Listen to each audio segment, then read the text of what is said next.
విద్యార్థులు, ముఖ్యంగా Gen Z intermediate విద్యార్థులు, 10th క్లాస్ విద్యార్థులు, మీ ప్రాణాలకు రక్షణ కరువు అవుతూ ఉన్నది. ఏ నిందితులు ఎవరైతే మీ మీద స్టాకింగ్ చేస్తున్నారో దయచేసి మీ పేరెంట్స్తో షేర్ చేసుకోండి. వాళ్ళు మీ సొంత బంధువులు అయి ఉండొచ్చు, వాళ్ళు మీ ఇంటి పక్కలలో ఉండొచ్చు. మీ పేరెంట్స్తో షేర్ చేసుకోండి, మీ బంధుమిత్రులతో షేర్ చేసుకోండి. ఏ కొంచెం అనుమానం వచ్చినా కూడా దయచేసి పోలీస్ స్టేషన్లో కంప్లైంట్ చేయండి. భయపడొద్దు. తల్లిదండ్రులారా, పిల్లలకి ఇలాంటివి ఏమైనా జరుగుతుంటే వాళ్ళు చెప్పలేకపోవచ్చు, కానీ వాళ్ళ బిహేవియర్లో మార్పు వస్తుంది.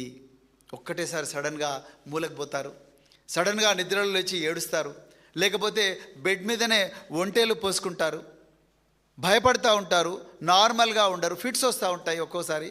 అవన్నీ గుర్తించిన వెంటనే తల్లి కానీ తండ్రి కానీ అర్జెంటుగా పోలీస్ స్టేషన్లో కంప్లైంట్ చేయడం కానీ, లేకపోతే పక్కనే భరోసా సఖీ కేసీఆర్ గారి సమయంలో పెట్టారు, భరోసా సఖీ కౌన్సిలింగ్ సెంటర్స్లోకి తీసుకెళ్లడం కానీ, లేకపోతే మహిళా పోలీస్ అధికారులతో మాట్లాడడం కానీ దయచేసి అలాంటివి చేయాలి.